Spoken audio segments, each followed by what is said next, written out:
Nesse vídeo abordaremos como a psicanálise nos permite olhar a arte de outra forma, revelando desejos, medos e conflitos internos do inconsciente, por meio de símbolo e formas de expressão.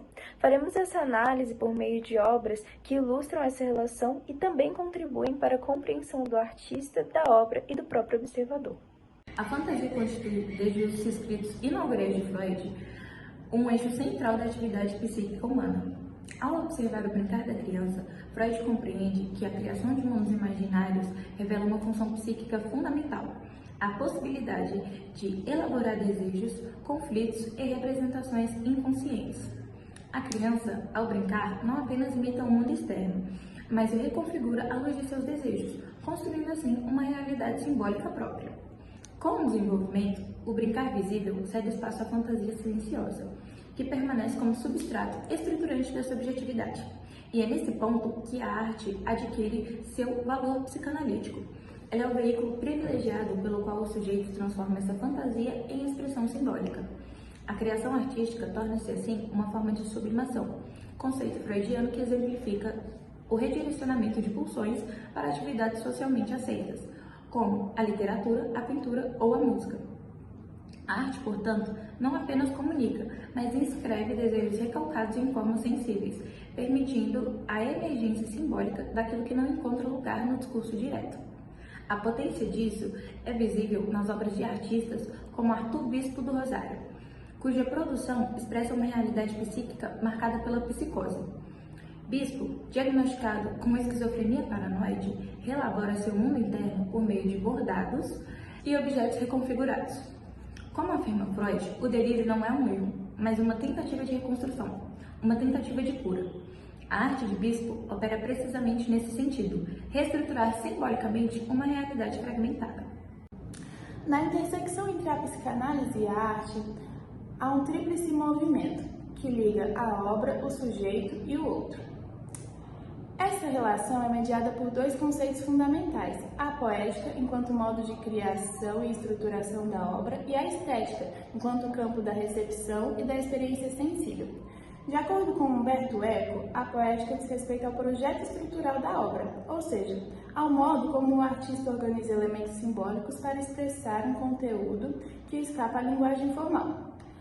Trata-se de uma forma de transmissão do inconsciente por meio de imagens, sons e gestos. O criador não apenas comunica, mas inscreve seu desejo e suas marcas subjetivas.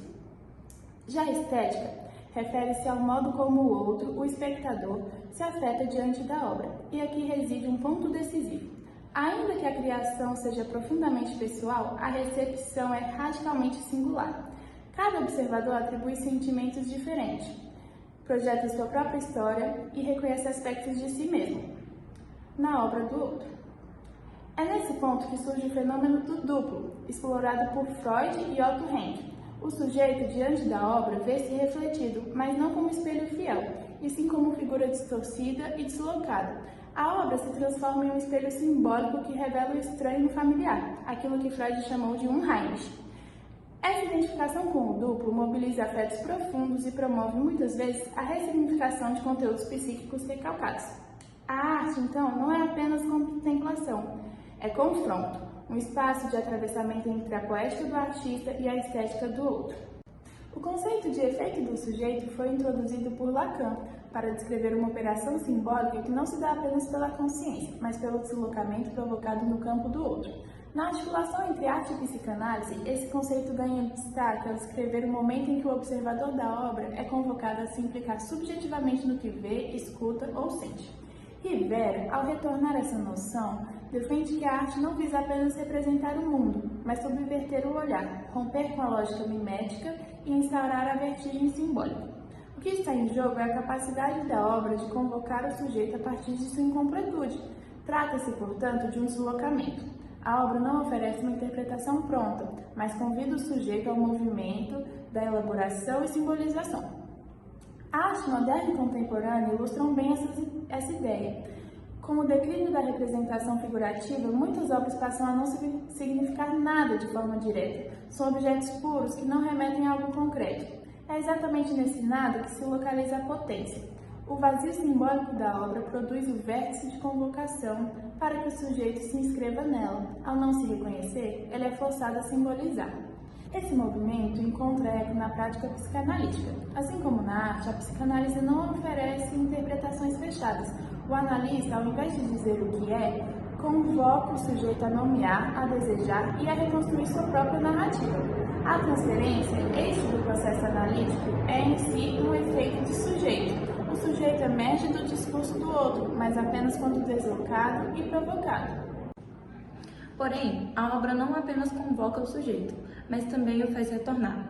Rivera propõe que, ao eliminar a mímese, a arte contemporânea abre espaço para um retorno mais radical, o da ausência, da fratura, da incompletude.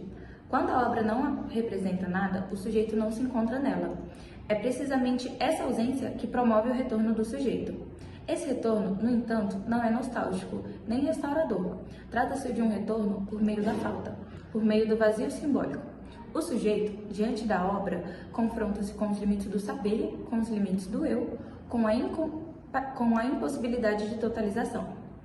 Nesse movimento, ele deixa de ocupar uma posição de controle e se vê obrigado a reconhecer a sua própria fragilidade. Ao propor objetos que estão entre o sujeito e o outro, a psicanálise contemporânea, assim como a arte, desloca o foco da representação para a experiência.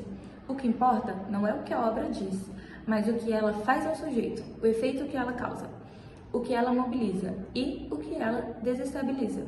A obra, nesse sentido, torna-se operadora do sujeito, no mesmo gesto em que o desestrutura. Esse retorno, portanto, é ético.